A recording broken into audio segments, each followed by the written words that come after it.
Alain Attal de bien vouloir me rejoindre.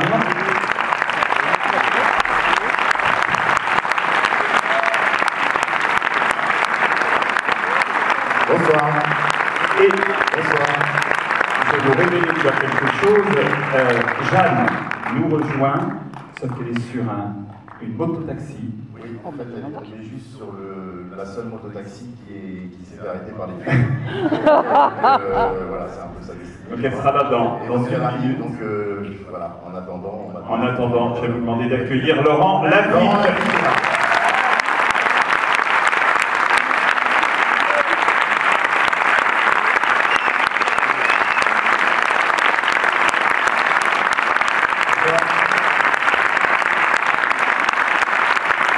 Qui ont été des partenaires sur toute cette semaine de la comédie pour Ciné Idéal. Merci d'accueillir Sophie et Nicolas.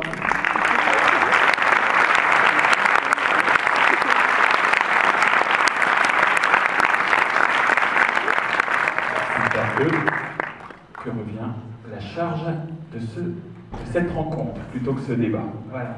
Bonsoir à tous. Si, mais juste après générique, elle va arriver à la dernière. On va commencer avec Alain, qui est le producteur qui a découvert et qui a produit les premiers films de gens quand même qui ont fait leurs preuves et qui sont aujourd'hui importants, comme Guillaume Canet et Gilles Lelouch par exemple, pour en citer deux. Comment vous avez découvert Jeanne Herry dans ces premiers films et ce scénario, comment vous avez mis la main sur comment est né ce film quoi? D'abord, en fait, il faut faire une petite précision. Je suis associé dans cette aventure à un producteur.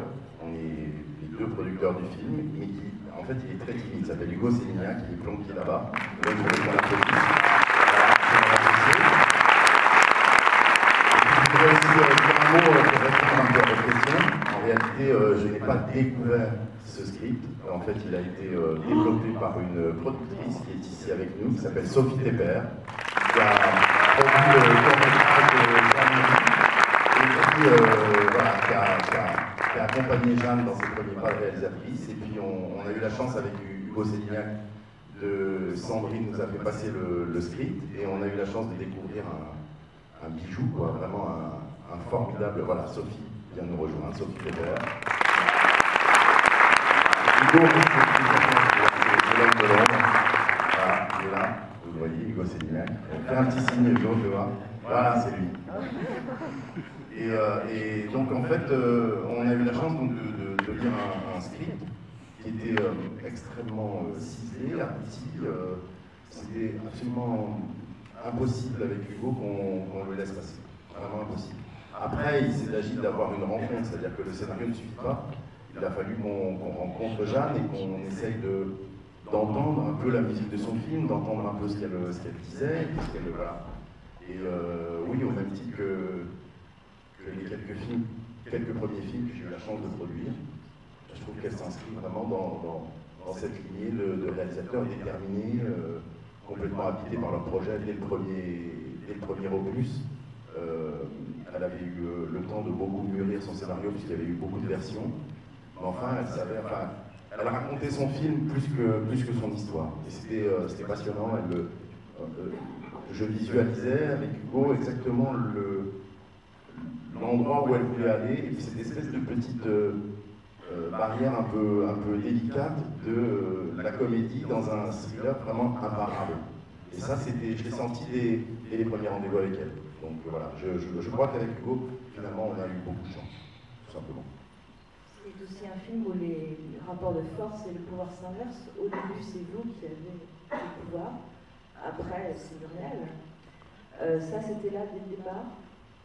Absolument, c'était exactement le propos de Jeanne.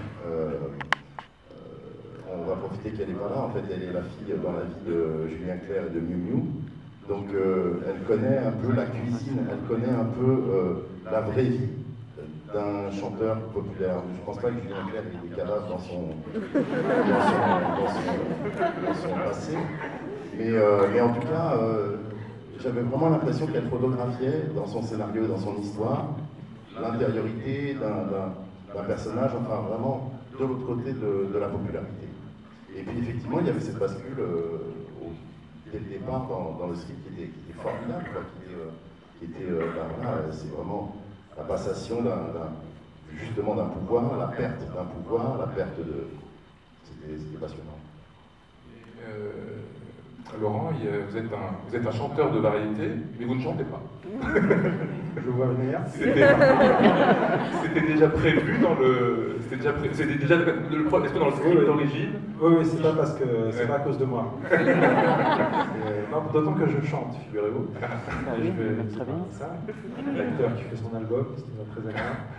Mais non, on ne le voit pas chanter et j'aimais beaucoup ça dans le film parce que déjà ça marche très rarement, je trouve, quand un acteur se fait passer pour un chanteur. Je sais pas, je me souviens pas de beaucoup de films. Ou alors un biopic carrément, mais quand c'est vraiment créer un chanteur qui n'existe pas avec des chansons que tout le monde est censé connaître mais que personne ne connaît, enfin c'est très compliqué, quoi. Et puis ça ne parle pas de son œuvre, ça parle pas de... Ça parle de ce qu'il a réussi à construire, de sa carrière, et de ce qu'il risque de perdre, et de ce qui fait qu'il va prendre la mauvaise décision au mauvais moment. Et non, bah, alors continuons. Le film traite de beaucoup de sujets à travers ce rapport de fan à idole. Est-ce que vous voyez plus justement le personnage de Muriel, on va en parler quand même un peu parce qu'il est central. Est-ce que c'est autant une fan qu'une mythomane, ou est-ce qu'il y a comme ça quelque chose de... Oui, c'est qu'elle, alors voilà, j'ai l'impression de parler à la place de son mec, mais de ce que j'ai pu entendre et comprendre, moi aussi, par le biais de mon personnage, puis en tant que spectateur et que lecteur, c'est que oui, elle est mythomane, mais elle n'est pas mythomane dans le sens névrotique, si sûrement, mais pas psychotique en tout cas. C'est juste quelqu'un qui a besoin de remplir sa vie, voilà, qui a besoin qu'il se passe des choses, qui a besoin d'avoir une vie plus intense que la sienne. Et elle pense que des gens comme Vincent Lacroix ont des vies plus intenses.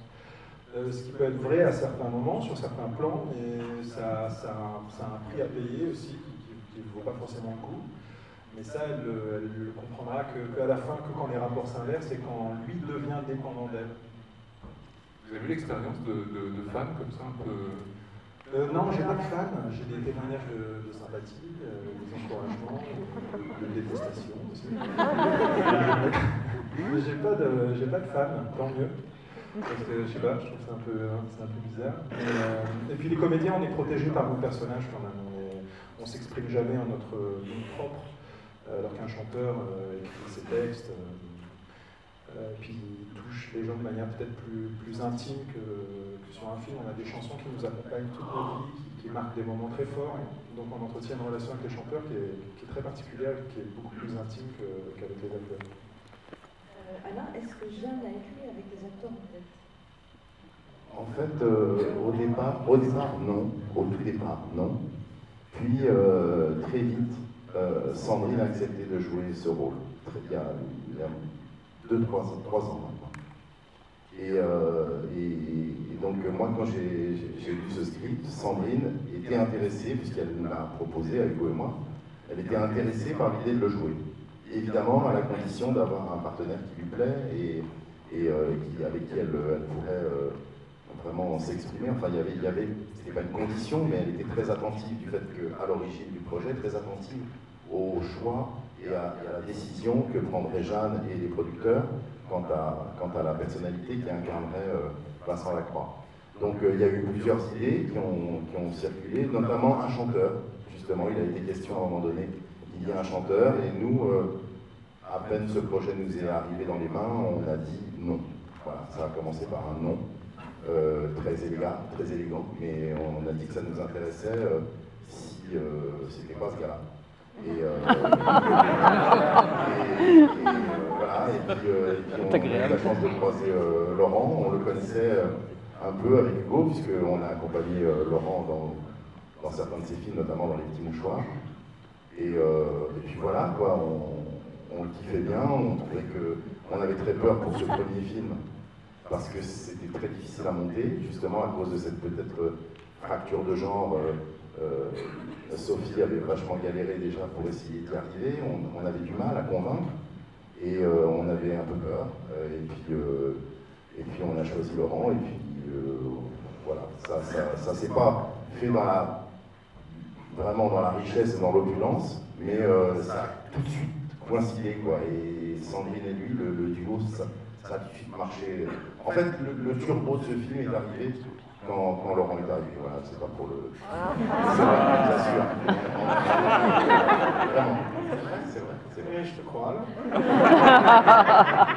Alors qu'en fait, vous n'avez pas tant de scènes que ça ensemble, tous les deux. Non, on a tourné 5 jours ensemble. Quand est-ce que vous avez tourné ensemble? On a tourné 5 jours sur 9 semaines de tournage, 8 semaines de tournage. Donc non, hélas, on n'a pas beaucoup de scènes ensemble. Mais on a l'impression qu'on est dans le 2. Voilà, dans la suite. Ah, il y en a 2. C'est lui qui va devenir fan d'Eve. Et peut-être qu'on peut. Sophie, vous avez produit les courts-métrages de Jeanne. Est-ce qu'il y avait déjà cet univers-là? Est-ce que ça parlait de continuité? En fait, moi j'ai connu Jeanne quand j'ai lu, elle a écrit un livre qui s'appelle 80 étés.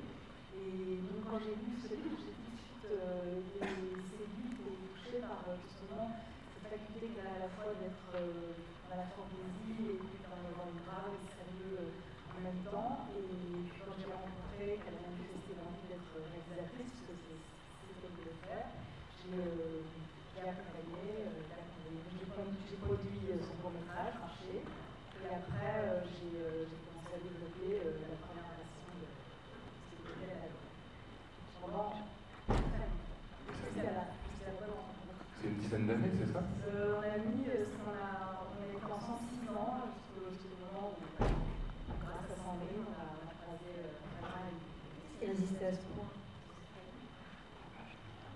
C'est vrai que, comme l'a dit Alain, je crois que le scénario est un peu, comporte plusieurs genres, donc ça mélange. Et la trajectoire des personnages aussi est opposée, elle va vraiment vers la lumière quand elle va vers l'ombre, et c'est toute la force du machin qu'on voit, mais sur le papier, il faut voir que l'écriture n'est pas si évidente, parce que j'étais pas à la fin de la Alain, il est violent aussi.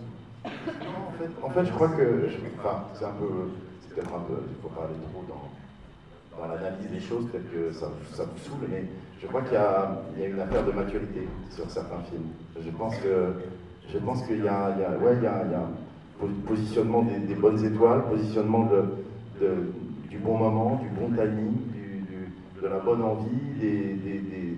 On s'est mis à 3 fées au-dessus du verso au lieu d'une seule.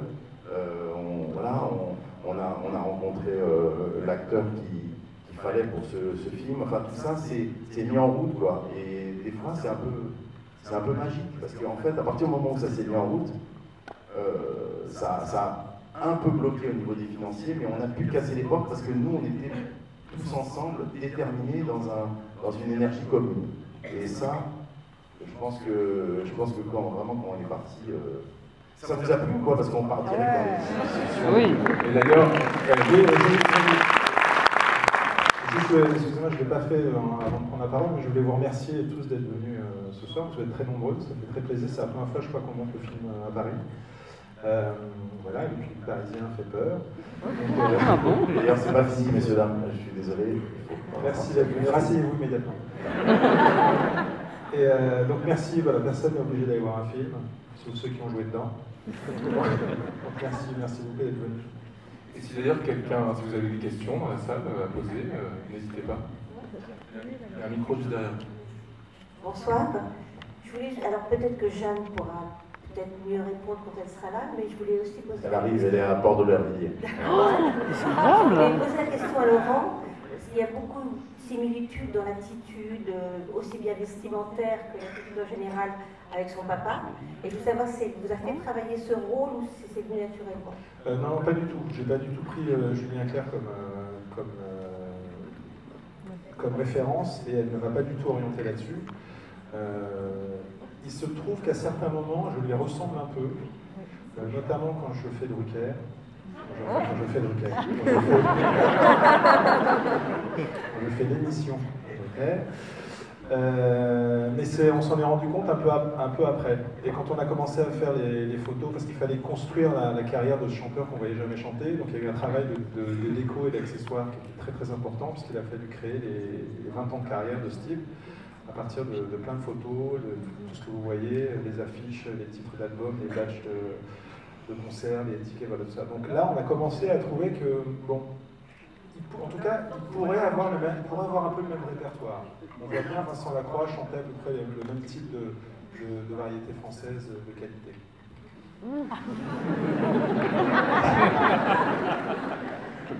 Une question? Bon, il y en a une ici, alors, tout en bas. Oui, bonsoir, j'ai adoré votre film, je suis ravie que vous soyez tous là. Bon, j'étais très, je ne veux pas dire le mot fan du coup. J'ai deux questions, je suis un peu embêtée qu'il n'y ait pas la réalisatrice, bien sûr, mais peut-être que vous pourrez, peut-être qu'elle vous aura parlé de certaines choses. Est-ce que vous pensez qu'en tant que fille de Julien Clerc, elle a rencontré une fan inquiétante et que ça ait pu l'inspirer un petit peu? Je ne veux pas répondre à sa place. Je crois qu'on a déjà posé cette question et je ne crois pas. Je sais qu'elle s'est. Il y a une fan de son papa qui est pas genre misérie, mais qui collectionne tout, qui est en fait une espèce de base de données, quoi, presque d'archiviste de la carrière de Julien, et qui connaît tout de son papa, et qui, sans rentrer dans un cercle intime, parce qu'il y a toujours cette distance qui est très bien d'ailleurs décrite dans le film, a passé en tout cas un cercle. Et, voilà. Mais elle vous dira mieux que moi. Et j'ai une deuxième question, en fait, j'ai vu le film Match Point de Woody Allen, je ne sais pas si vous le connaissez, et j'ai trouvé que le scénario était proche, surtout sur la fin. C'est une copie en fait. Non, pas de plagiat en vue, c'est pas la question. C'est la question de chance. Je ne sais pas si. Je vais faire le spoiler pour Woody Allen, pour tous les autres, je suis désolée. C'est un des films référence pour Jeanne, et on nous a déjà parlé de ce film à propos de la norme. Ouais. Donc ça fait partie des films références de Jeanne. En fait, on n'a pas besoin de Jeanne. Tout en haut, c'est agréable. On des mototaxis. Elle a dit une phrase, j'en profite pendant la pause, mais qui est assez, je trouve qu'elle résume bien le film, que comme elle est la fille de, comme on a dit, de Julien Clerc, qu'elle a pu observer dans son enfance la banalité des gens connus et la bizarrerie ou l'originalité des gens banals. Et je trouve que ça résumait très bien voilà, le film. Vous savez, il y a quelques, vous le verrez peut-être dans le DVD, il y a quelques plans qui ont été coupés parce qu'ils étaient trop longs, mais qui montraient par exemple Vincent Lacroix, qui après cette partie de poker, rangeait la vaisselle dans le lave-vaisselle. Il n'avait pas de personnel, des choses comme ça. Et voilà, c'est typiquement des choses de l'intérieur qui, ces gens-là, rangent aussi la vaisselle dans le lave-vaisselle. Sans la bonne, on oublié de le faire. Voilà. Alors.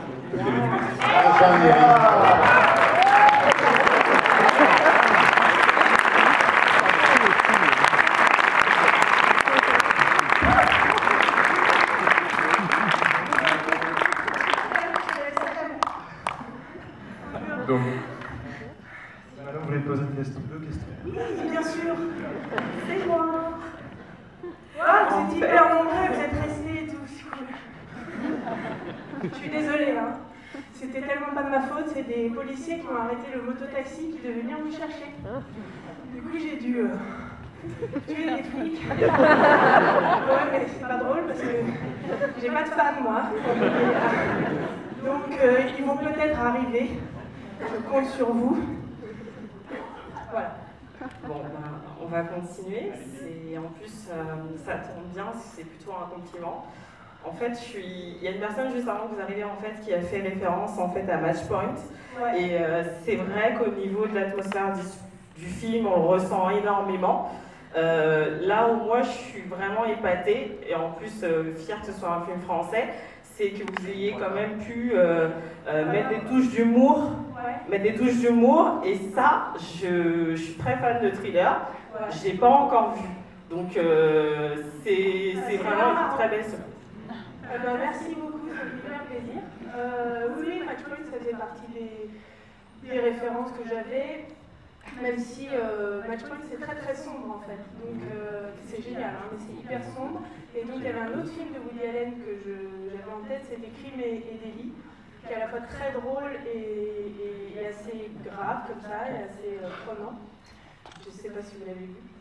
Mais en tout cas, ça me fait plaisir. Merci.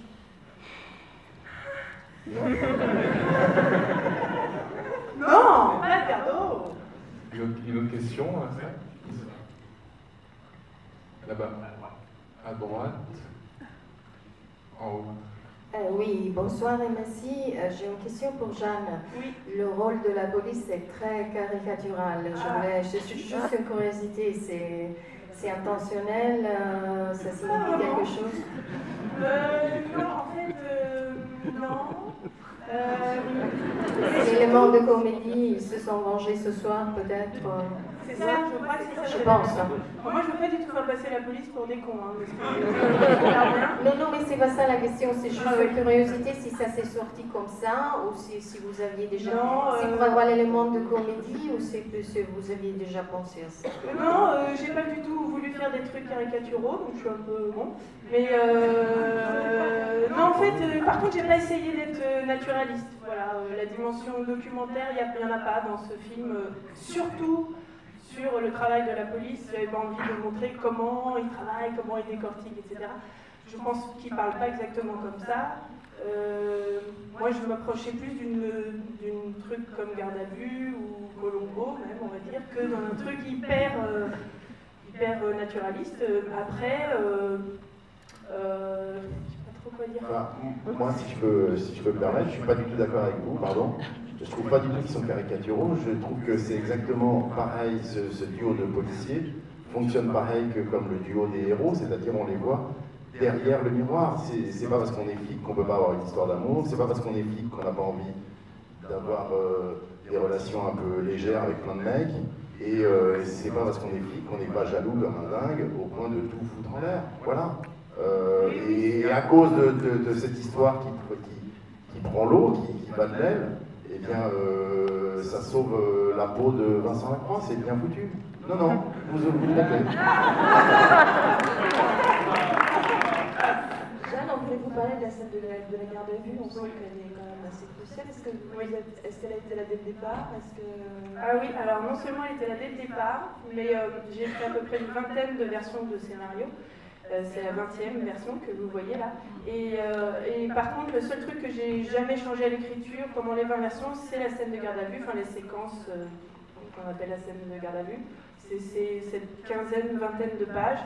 Je les ai jamais retravaillées ou très peu. C'est-à-dire que c'est comme si j'avais posé un mur porteur ou une grosse poutre là, et puis après j'ai pas arrêté de construire, déconstruire et écrire autour, mais celle-ci elle n'a pas vraiment bougé. Et en fait, on savait tous, je pense qu'elle était très importante, c'est un peu le climax, un des climax du film, dans le sens où tout ce que le film sème pendant 1h15 tisse, on va récolter normalement à ce moment-là, c'était le but. Donc je me suis beaucoup préparée pour la mettre en scène correctement, au découpage technique et tout, et Sandrine s'est beaucoup préparée aussi, et quand on est arrivé sur le tournage, du coup je pense qu'on était tous prêts à juste jouer cette scène, et ça a été assez fluide, très dense, très concentré, c'était super à voir. Une question juste ici à droite. Bonsoir, donc déjà pour vous dire que j'ai vraiment apprécié le film, je suis complètement poilé de rire, donc super après le travail.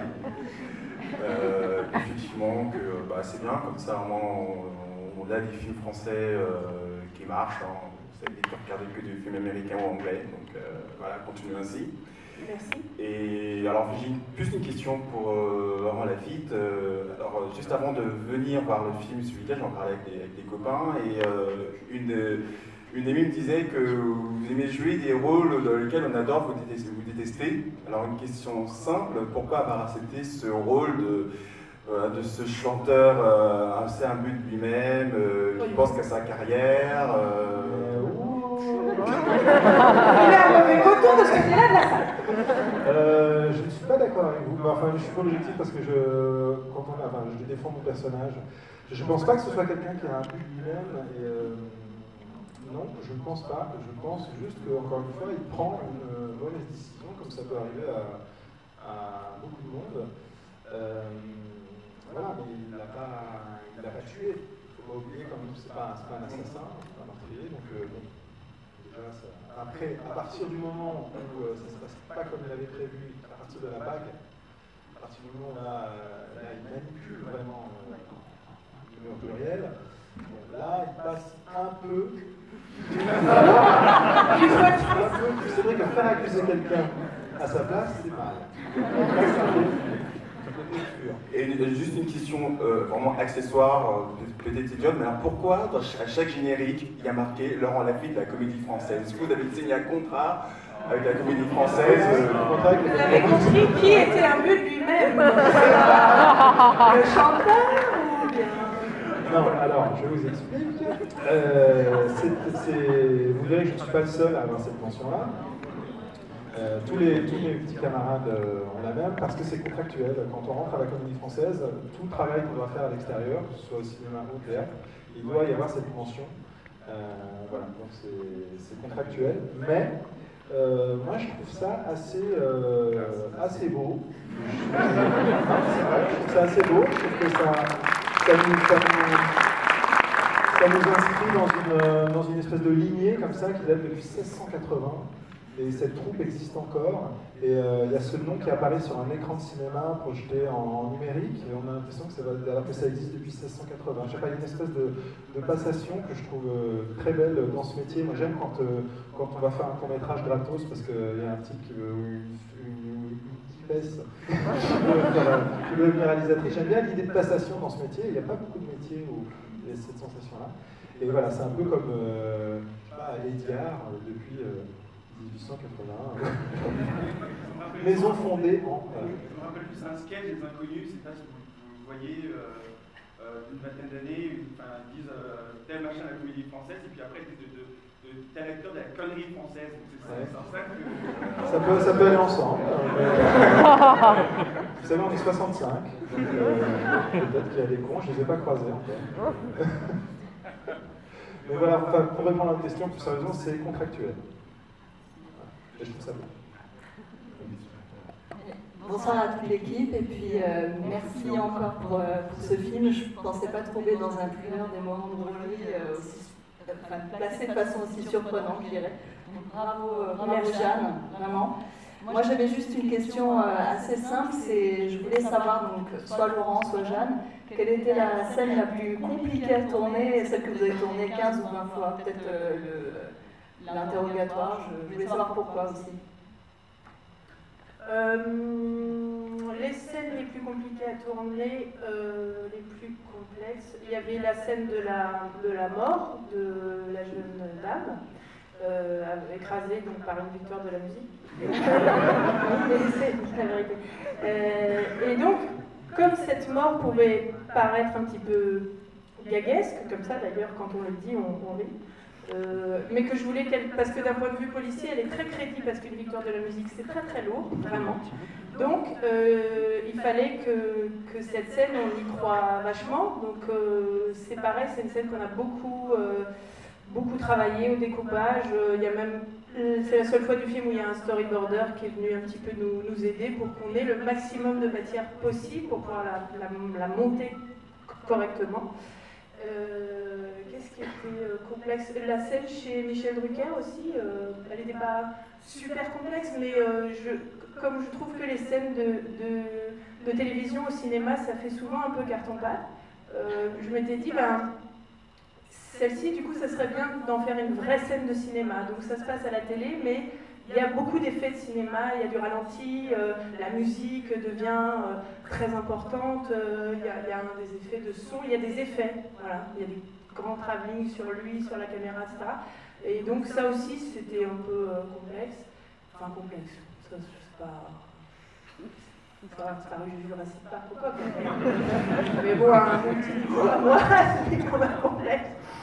Et quoi, je réfléchis.